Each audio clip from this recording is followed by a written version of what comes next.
Assalamualaikum warahmatullahi wabarakatuh. Perkenalkan, nama saya Irma Syahfanti dari kelas 21C Arsitektur. Di sini saya akan menjelaskan sedikit tentang sejarah arsitektur dunia. Sebelumnya, kita kenali terlebih dahulu apa itu arsitektur. Arsitektur merupakan seni dan ilmu dalam merancang bangunan. Dalam artian lebih luas, arsitektur merancang dan membangun keseluruhan lingkungan binaan, mulai dari level makro, yaitu perencanaan kota, arsitektur landscape, hingga ke level mikro, yaitu desain bangunan, atau perabot dan desain produk. Perkembangan arsitektur memiliki sejarah panjang setua peradaban manusia. Berikut sejarah perkembangan arsitektur dunia. Yang pertama adalah arsitektur Neolitik. Arsitektur ini dikenal sebagai The New Stone Age, sekitar 9500 sebelum Masehi di Timur Tengah. Ini adalah masa kemajuan teknologi manusia di era itu.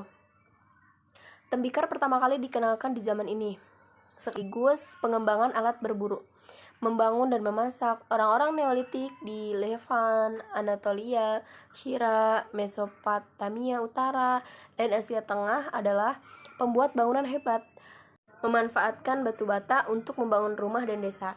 Di Eropa, rumah panjang dari Wettel dan Daub dibangun menggunakan model arsitektur ini. Nah, setelah itu ada arsitektur yang kedua, yaitu Mediterania kuno, mulai dari sekitar 3000 tahun sebelum Masehi.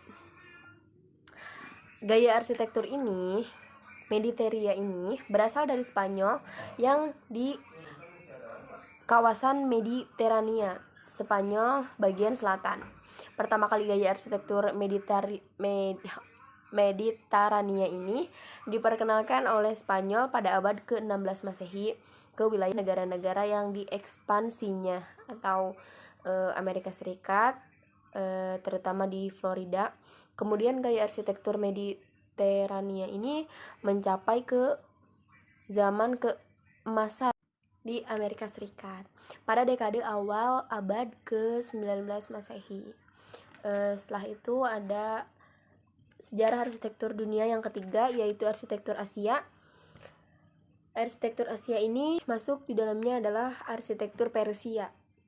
Gaya arsitektur ini mencangkup beragam struktur geografis dan historis. Kemudian arsitektur Asia adalah perpaduan antara tradisi kuno dan ragam dengan tipe bangunan, bentuk, dan teknologi dari Asia Barat dan Tengah, serta berada di Eropa.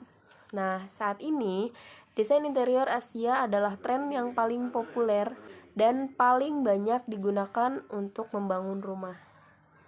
Setelah arsitektur Neolitik, arsitektur Mediterania kuno, kemudian arsitektur Asia juga yang keempat, yaitu periode abad pertengahan. Nah, mengapa disebut abad pertengahan?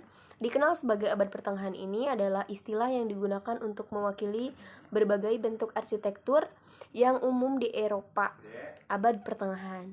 Nah, karakteristik dasar gaya arsitektur ini dipengaruhi oleh agama atau Latin cross, style church, atau dinding militer, atau yang disebut dengan benteng, dan dampak sipil atau manners.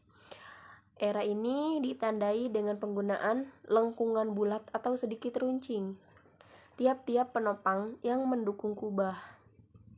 Kemudian menampilkan struktur batu dengan hamparan kaca besar, jendela yang berisi.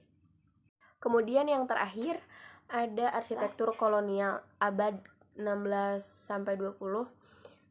Periode kolonial ini dimulai dengan bangkitnya berbagai kerajaan kolonial